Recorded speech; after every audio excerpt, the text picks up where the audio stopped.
আমাদের বাড়ি থেকে যে হাঁসগুলো এনেছিল আমার বাবা, সেই হাঁসগুলোর মধ্যে দুটি হাঁস আমি এভাবে হলুদ দিয়ে ভালো করে পুড়ে নিয়েছি। কারণ হাঁসে তো যত রকমই বাসেও হোক না কেন হালকা একটা লোম থাকে, এই লোমগুলো একদম পুড়ে নিয়েছি। তারপরে এখানে আমি দুইটা হাঁস ভাগ করে নিয়েছি, অল্প একটু রান্না করব। এখানে আমি অনেকগুলো পেঁয়াজ দিয়েছি। তারপরে হালকা পাতলা মশলা, আমার তৈরি করা যা যা মশলা আছে সবগুলো আমি দিয়ে দেবো হাঁসে। হাঁসে আমি মশলা ছাড়া রান্না করি না, কম মশলা দিয়ে রান্না করতে ভালো লাগে না, হাঁসেতে একটা গ্রান চলে আসে। আর বেশি করে মশলা দিলে কিন্তু হাঁসের গ্রানটা কখনোই আসবে না। আর হাঁস বোনাটা কিন্তু ভালো করে কষানো হলে হাঁসের কোনো স্মেলই আসবে না।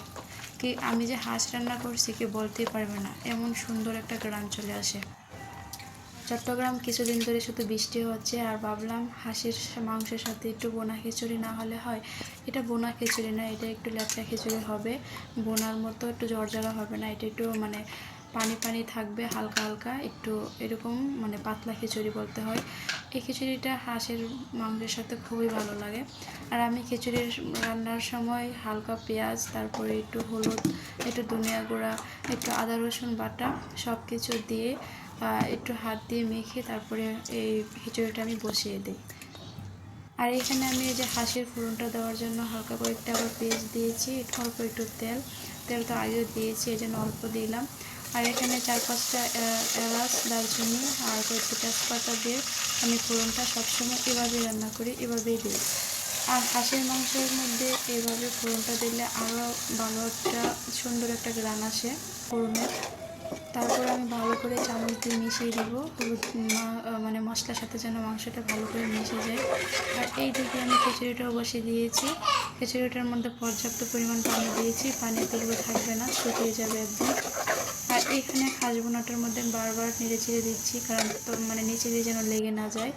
আর আমার খিচুড়িটা প্রায় হয়ে গেছে, এখানে আমি এখন ফোড়ন দেব। চাউলটা সিদ্ধ হয়ে গেছে। হাঁস বোনাটা কিন্তু কষানোর উপর সম্পূর্ণ রান্নার টেস্ট আসে। কষানোটা যত ভালো হবে তত মাংসের স্বাদ বেড়ে যাবে। আর কয়েকটা আলু দিয়ে দিলাম, আলু ছাড়া আমার মেয়ে আবার খেতে চায় না, ও আলু অনেক পছন্দ করে। আর আমি যে কোনো রান্নাই করি না কেন আলু আমার দিতেই হবে। হাঁস মাংস গরু যাই রান্না করি আলু ছাড়া আমাদের চলে না, আলু আমাদের দিতেই হবে। আর এখানে ফুটন্ত গরম পানি সবসময় আমি রান্নাতে দিয়ে থাকি, ফুটন্ত গরম পানি দিলে তাড়াতাড়ি মাংসটা সিদ্ধ হয়ে যায়। আর এই তো আমি ফোড়নটা দিয়ে দিলাম খিচুড়ির সাথে, খিচুড়ির মধ্যেই ফোড়নটাই মজার একটা নিয়ে আসে।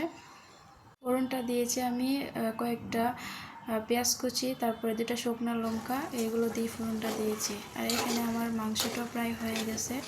আমি মাংসের মধ্যে অনেক সময় নিয়ে বসাই, কারণ মাংস সিদ্ধ না হলে খেতে ভালো লাগে না। অনেক সুন্দর করে সিদ্ধ হয়েছে, আমি একটা মাংস খেয়ে দেখেছি, অনেক ভালো হয়েছে, মজা হয়েছে। সবাই ভালো থাকবেন, আল্লাহ হাফিজ।